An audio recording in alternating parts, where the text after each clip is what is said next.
ग्राम पंचायत बाटियों की ढाणी के नवनिर्वाचित सरपंच परमा देवी जी के जीत के उपलक्ष्य में आयोजित इस कार्यक्रम में हमारे बीच उपस्थित भाई सदैव जो सरपंच प्रतिनिधि है, राम निवास जी पूर्व सरपंच साहब, मुंडवा के हमारे आरएलपी के प्रधान रेवंत राम जी डांगा साहब, सम्मानित जितने भी सरपंचगण यहाँ पधारे हैं, हरसोड़ा के सरपंच साहब, पूर्व सरपंच साहब, जिला प्रति हमारे पूर्व सरपंच साहब कानाराम जी, सैननी के पूर्व सरपंच साहब भाई रामकिशोर जी, पूर्व पंचायत सदस्य मनीराम जी, दिलीप जी और जिला परिषद सदस्य प्रतिनिधि सुनील जी, सारे सरपंच का नाम लेता हूँ ना। मनीराम जी पूर्व सरपंच, केवल जी, रामेश्वर जी सरपंच साहब रोहन, राशि जी चौधरी, भंवर जी रोहन, नंदर जाजड़ा सरपंच, अब हाल तो लोगों तो जब थोड़े रामाकृष्ण जी वकील साहब, भाई गोपाल जी पत्रकार जी और सम्मानित मंच उपस्थित मौजूद बुजुर्गों, नौजवान साथियों, माताओं, बहनों, प्यारे परिवार, सबसे पहले तो मैं आपको धन्यवाद दूंगा कि टाडों की ढाणी जहाँ पे मैं खड़ा हूँ, इस पंचायत का बहुत बड़ा योगदान मेरे विधायक बनने से लेकर सांसद बनने तक, एक तरफा मदद आपने की, एक तरफा मतदान किया, आपस में छोटी मोटी कोई नाराजगियां भी होती थी, मेरे चुनाव के अंदर आप एक तरफा वोट डाल के टाडों की ढाणी से पंचायत से भारी वोटों से हमेशा आपने आगे निकाला। इसके लिए हृदय से पूरी पंचायत का और टाडों की ढाणी का विशेषकर हृदय से मैं आभार बहुत बहुत आपको धन्यवाद।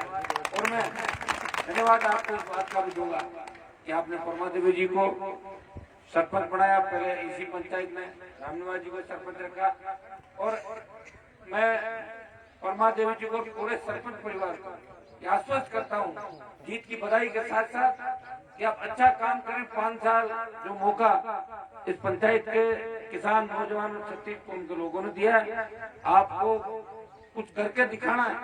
और यहाँ का सांसद होने के नाते विधायक भी आपका है, आप जो भी इस पंचायत के अंदर विकास का काम बाकी रहे उन कामों को प्राथमिकता से पूरा करने का प्रयास करें।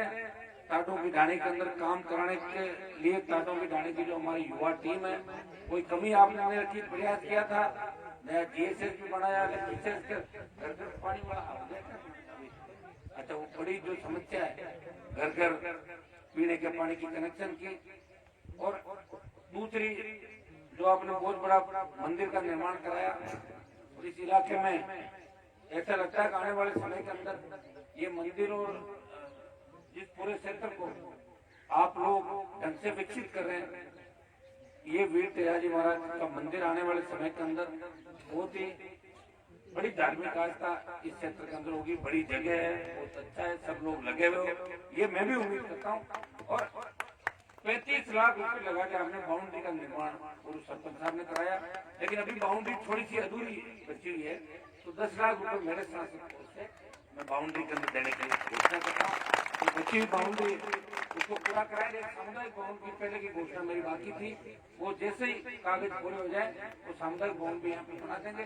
टाडों की ढाणी के अंदर कुछ जैसे ही अभी 2-5-7 दिन के अंदर विधानसभा सत्र समाप्त हो जाता है, बजट सत्र लोकसभा का चल रहा है, मैं आपको विश्वास दिलाता हूँ कि बाटियों की ढाणी, टाडों की ढाणी को जिस सड़क से जोड़ा 700-800 मीटर से भाटियों की ढाणी के अंदर भी डामर सड़क बाकी है, छोड़ दिया आपको, उसको पूरा कराएंगे।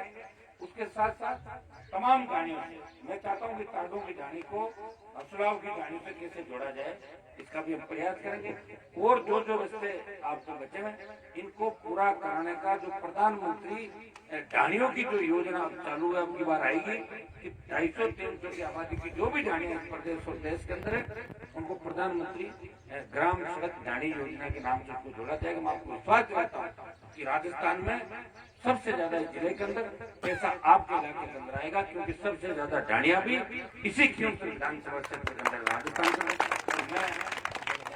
दूसरी भी जो ये मेड़ता पंचायत समिति का इलाका है, मुझे पता है। मेरे से पूर्व जो विधायक थे 10-15 साल तक यहाँ वोट लेने के बाद इलाके में आते ही नहीं थे।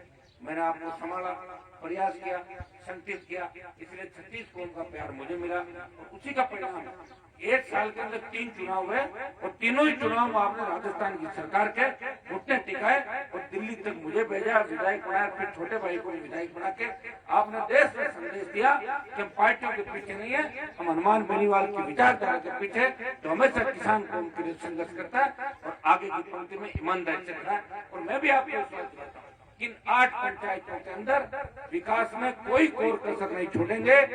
1 साल के अंदर अंदर यहाँ सड़कों का, चाहे नोखा रोड की सड़क हो, चाहे रोड असलाव की सड़क हो, चाहे आपकी टाडों में डाल के फिर असलाव जोड़ना हो, सीयू की सड़क हो, दवा की सड़क हो, नोखा से दवा की, ये तमाम सड़क जो अति आवश्यक है। और इसके साथ साथ गोटन से गाबूड़ा तक, ददवाड़ा चौराहे तक जो रोड है, इसको भी नई रोड बनाएंगे, हाईटेक अति आधुनिक रोड इसको भी बनाएंगे।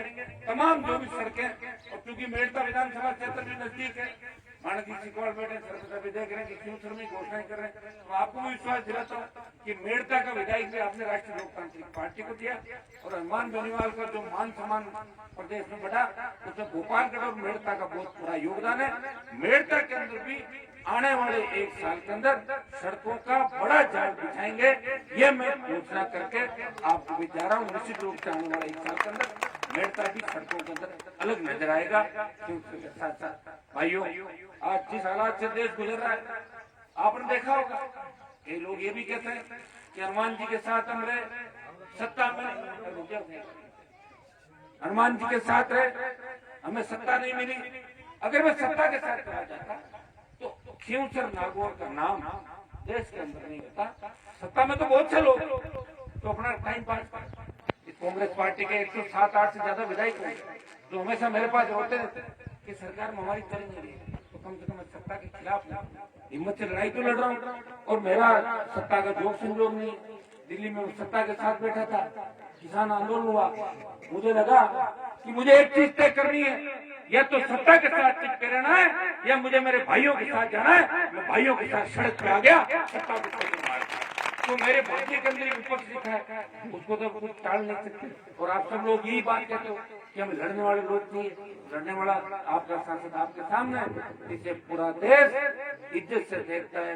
गोवा से लेके तमाम जितने भी आपके साउथ के इलाके हो, तो उत्तर प्रदेश, हरियाणा, पंजाब से लेके हर व्यक्ति कहता है कि नागौर का सांसद किसान और जवानों के लिए हमेशा झगड़ा करता है। और मैं जब बीजेपी के साथ था एनडीए में, तब भी कर्ज माफी के बाद देश की सबसे बड़ी पंचायत उठाई, किसानों का पूरा कर्जा माफ कर। प्रधानमंत्री जी, किसान आत्महत्याएं कर रहा है और आपकी तरफ देख रहा है। मैंने कहा टोल मुक्त देश होना चाहिए, ये मामला तो मैं पहले ही उठा रहा था। और जब अब कृषि बिल तीनों आए तो हनुमान बेनीवाल तीनों कृषि बिलों के खिलाफ एनडीए छोड़ के सड़क पे आ गया। सड़क पे आ गया मतलब सड़क पे धरना भी दे रहा हूँ, सड़क पे बैठा हुआ भी हूँ, लोकसभा में भी सरकार का विरोध कर रहा हूँ और आपके बीच कार्यक्रम भी अटेंड कर रहा हूँ।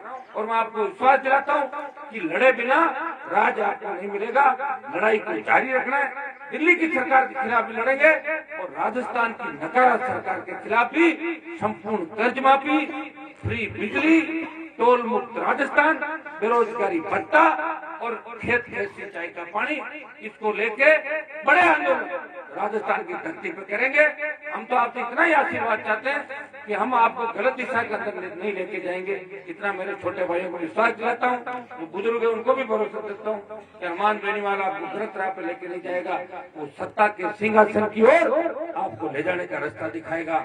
आप जिस दिन आह्वान करें, एक दिन का समय आप निकालें, क्योंकि मेले में भी एक दिन जाते हो, एक दिन अपने परिवार के लिए भी जाते हो, एक दिन इस राजस्थान में परिवर्तन के लिए आपको आपके भाई का साथ देना है। और मैं भरोसा दिलाता हूँ वो दिन दूर नहीं जब राजस्थान की सत्ता पे असली किसानों का कब्जा होगा। तैयार हो जाओ, फिर काटू में जाऊंगे, पूरी तैयारी करके वोट डाल के, लेकिन ये आवाज पूरे राजस्थान के प्रत्येक कोने के अंदर जानी चाहिए। हमारे समाज के साथ साथ गुर्जर समाज का भी इधर बाहुल्य, जाट, गुर्जर, मीणा, यादव, शेड्यूल कास्ट, मुस्लिम तमाम जातियां साथ आने को तैयार है। उनके नेता भी धीरे धीरे करके आएंगे, क्योंकि आपने देखा है जब देश गुलाम था उस समय लड़ने के लिए बहुत कम लोग आगे आए। क्रांति की शुरुआत 1857 के अंदर हुई और उसके बाद बहुत सी क्रांतियां देश के अंदर हुई और कई लड़ाके भारत माता को आजाद करने के लिए फांसी के फंदे को चूम गए। मैं मेरे साथियों को भी कहना चाहता हूँ, कोई जरूरी नहीं कि हनुमान बेनीवाल के सत्ता हाथ लगे, लेकिन ये तय है कि सत्ता किसानों के हाथ लगेगी। चाहे मुझे कुछ मिले या नहीं मिले, मेरे भाइयों को जरूर मिलेगा राजस्थान के अंदर। ये मैं विश्वास आपको दिलाता हूँ और मुझे खुशी इस बात की, यही क्यों सर था जब 15 साल पहले मैं आया, किस तरह आप छोटी छोटी बातों के लिए आपस में लड़ते थे, एक दूसरे के साथ नहीं बैठते थे। हारा हुआ सरपंच जीते हुए सरपंच को देखना नहीं चाहता था, लेकिन ये वो क्यों सर है, हारे हुए जीते हुए सरपंच एक मंच में बैठते हैं। यही वे नागौर है जहाँ शिक्षा की आंधी आई, क्रांति आ गई। आज जब अखबार के अंदर पढ़ते हैं, कोई सा भी रिजल्ट आए, चाहे जुडिशियल सेवा का है, चाहे RS का है, चाहे IAS का है, चाहे हमारे इंजीनियर आए नए, चाहे दूसरे नए हमारे लेक्चर आए, तो सबसे ज्यादा शेखावाटी के बाद नागौर के किसान के बेटे बेटियां अपना परचम फहरा रहे। नागौर अब आगे बढ़ रहा है। हमें 50 साल जिन लोगों ने पीछे रखा, इस बात का भी ध्यान आपको जरूर रखना है। उनके हाथ में तो बटन था, सत्ता थी, चाहते तो आपको बहुत आगे ले जाते, लेकिन उन्होंने नहीं चाहा। वो चाहते तो हम पता नहीं कहाँ होते।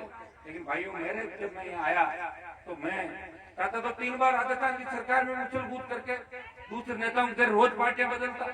नागौर में ऐसे नेता हैं जिन्होंने 48 घंटे में 3 पार्टी बदली है। मैं भी पार्टियां बदल के मंत्री बन जाता। दिल्ली में अभी प्रधानमंत्री से मैं झगड़ा नहीं करता, मोदी जी से तो लोग मिलने के लिए तरसते हैं, और उन व्यक्तियों से मैंने किसान कौम के लिए झगड़ा किया और आपके साथ बैठा। तो मैं तो इतना ही विश्वास आपको दिलाता हूँ, आने वाला समय आपका है। सोच और समझ के साथ चलें। छोटी मोटी बातों से जो नाराजगी आपस में करते हो, वो भी हमें नहीं करनी है। और हमेशा इस चीज को सोचना है कि हमारे लिए असली लड़ाई कौन लड़ रहा है, कौन सरपंच तक लड़ेगा, कौन दिल्ली तक लड़ेगा, कौन विधानसभा तक लड़ेगा, और कौन लोग हैं जो सिर्फ वोट लेने के लिए एकदम से आते हैं और फिर भाग जाते हैं, 5 साल नहीं गिरते। जिस तरह साइबेरियन सारस आती है 5 साल 1-1.5 साल बाद, जिस तरह पर्यटक आते हैं घूमने के लिए, कई नेता ऐसे भी है तो टिकट का इंतजार करते हैं, हमें टिकट मिलेगा। अरे टिकट का क्या करोगे, जब जनता ही साथ में होगी तो टिकट वापिस चिपका के लोग भेज देंगे, और भेज दिए लोगों ने कई बार। तो भाइयों, अब हमें परिवर्तन करना है, नया नागौर, नया राजस्थान बनना है। मैं आपको इतना ही आश्वस्त करना चाहता हूँ कि मैं विपक्ष में जरूर हूँ राजस्थान के अंदर, और दिल्ली में भी विपक्ष में हूँ, लेकिन नागौर के अंदर दिल्ली का काम भी होगा और राजस्थान के अंदर विपक्षी भूमिका भारतीय जनता पार्टी नहीं निभा पा रही है। सिर्फ राष्ट्रीय लोकतांत्रिक पार्टी विधानसभा के फ्लोर पे, सड़कों पे एक पार्टी लड़ती हुई नजर आ रही है, वो RLP है। इस पार्टी को मजबूत करना है। ये आपकी पार्टी है, छत्तीस कौम की पार्टी है, ये किसान के बेटों की पार्टी है। इसे मजबूत करना आने वाला समय आपका है। इतना ही विश्वास मैं आपको दिलाता हूँ। इस पंचायत को विकास में आगे रखेंगे। सब कुछ आप लिख के मुझे जो जो काम है बता देंगे। काम के अंदर पहले भी कमी नहीं रही, कुछ काम रह गए, क्योंकि 2008 में जब मैं आया था काम हुआ खेमसर मुझे नहीं मिला। मुझे ऐसा खेमसर मिला जहाँ 40,000 झाड़ियों में अंधेरा था, न सड़क थी, न स्कूल थे, न अस्पताल थे, नई पंचायत समिति भी बनाई, कॉलेज भी खुलवाए, सरकारों से लड़ता रहा, डाणी डाणी लाइट कराई, आपको लड़ना सिखाया, कनेक्शन भी भेद हुए, डार्क जोन को भी खत्म करा दिया। तो ये सारा काम हनुमान बेनीवाल के संघर्ष और मेहनत का ही परिणाम है। भाइयों, सत्ता की चाटुकारिता कभी नहीं करी, लाइन के अंदर खड़ा नहीं रहा, कोशिश यही करी कि मैं जहाँ खड़ा रहूं लाइन वहीं से चालू हो जाए। इसीलिए आज दिल्ली तक आपका नाम है। दिल्ली में भी हर व्यक्ति जानता है कि नागौर का जो सांसद है उसकी राजनीतिक पृष्ठभूमि कहाँ से, तब उसमें खेमसर और मुंडवा का नाम आता है कि मुंडवा से शुरुआत हुई थी और खेमसर का विधायक था, और लड़ते लड़ते लड़ते लड़ते देश के किसान और जवानों के लिए हमेशा लड़ाई लड़ता है और पदों को ठोकर मार के अपने भाइयों के साथ रहता है। ये मैं आपको विश्वास दिलाता हूँ। बहुत अच्छा कार्यक्रम आपने किया, और चूंकि मुझे देरी होगी, आप जानते हो, सुबह जब घर पे उठता हूँ 1,000 लोगों को, 2,000 लोगों को रोज मैं सुनता हूँ। रोज की जन सुनो का कार्यक्रम में निकलते निकलते लेट हो जाता हूँ, लेकिन मुझे पूरा भरोसा है कि आप लोग बुरा नहीं मानोगे, क्योंकि आपका भाई जहाँ भी है वो आपके लिए कहीं न कहीं लड़ रहा है, किसी गरीब पीड़ित के लिए टेलीफोन से उसका काम करने का प्रयास कर रहा है। और मैं धन्यवाद दूंगा, इतना प्रेम जितना आपने मुझे दिया राजस्थान में, शायद किसी मंत्री और मुख्यमंत्री को इतना प्यार प्रेम राजस्थान की धरती पर नहीं मिला। और मैं विश्वास दिलाता हूँ कि मेरा पूरा जीवन इस किसान कौम के लिए समर्पित है। इस कौम के लिए जहाँ भी आवश्यकता पड़ेगी, जहाँ आपका पसीना बहेगा, कई लोग तो भाषणों में कहते थे, मैं सुनता था 15 साल पहले, किसान का पसीना बहेगा, हमारा खून बह जाएगा। मैंने तो उनको कभी 1 घंटे भी कहीं धरने पे बैठे हुए नहीं देखा। कहते जरूर थे जयपुर को घेर लेंगे, दिल्ली घेर लेंगे, शायद वो कोटपुतली तक भी नहीं पहुंचे होंगे और विधायक भी रह गए, एमपी भी रह के चले गए। लेकिन भाइयों, मैं जो कहता हूँ वो करता हूँ और मुझे कोई किसी से प्रमाण की आवश्यकता नहीं। प्रमाण लोगों ने कहा कि बीजेपी के लोग वोट नहीं देंगे, चुनाव चिन्ह टायर हो गया, बोतल का चिन्ह छीन लिया सरकारों ने, फिर भी आपने टायर पे। और भारतीय जनता पार्टी में बहुत बड़ा एहसान था, सीएम के बेटे को जोधपुर के अंदर हराया। सीएम के लिए बात करते थे कि सीएम ने किसानों को सीएम नहीं बनने दिया, उस सीएम के बेटे को हरा के वो बदला भी हनुमान बेनीवाल ने लिया। 24 दिनों को साथ लेके दिल्ली पहुंचा। ये मैंने लोकसभा के अंदर कहा। मैंने कहा तुम बीजेपी के लोग कहते हो कि हनुमान जी तो हमारी वजह से बने, 2.5-3 लाख वोट तुमने मुझे दिए, 30 लाख मैंने दिलाए, वो 27.5 लाख बाकी वो पहले वापस दे दो। थोड़ा लोकसभा सीटों पे प्रचार भी भारतीय जनता पार्टी का किया। तो उनके कई सांसद जो वेंटिलेटर पे आज जीत गए, उनको वेंटिलेटर से बाहर निकाल के और खुली हवा में सांस दिलाई। भाइयों, संघर्ष का इनाम हनुमान बेनीवाल है, तो विचारधारा है। और ये आप जानते हो अच्छी तरीके से। हो सकता है कि कई बार कई कार्यक्रमों के अंदर बात अकारों में जाने में 3 दिन में 2 बार आ गया है, कई बार 1 साल में भी नहीं आ पाता। आप खुद लड़ रहे हो, मैं अकेला नहीं लड़ रहा हूँ, आप हर व्यक्ति लड़ रहा है इस राजस्थान को आजाद कराने की लड़ाई। दोनों पार्टियों से मुक्त राजस्थान हो। अभी राजस्थान जैसे 4-5 स्टेट बचे देश के अंदर, जहाँ तीसरी ताकत नहीं, तीसरी ताकत खड़ी होगी तभी राजस्थान जिंदा होगा। आज हालात आप देखिए, अपराध करके किस तरह अपराधी खुलेआम चले जाते हैं। आपने राजगढ़ की घटना देखी होगी, ताश खेलने व्यक्तियों में गोलियां चली और 4 जने मारे। कहाँ राजस्थान? आप बताओ, कहीं सुरक्षित हो गए? ढाणी में बैठे लोग कहाँ सुरक्षित? आए दिन जो घटनाएं घट रही है, इसलिए कहीं कहीं किसी को जिम्मेदारी लेनी होगी।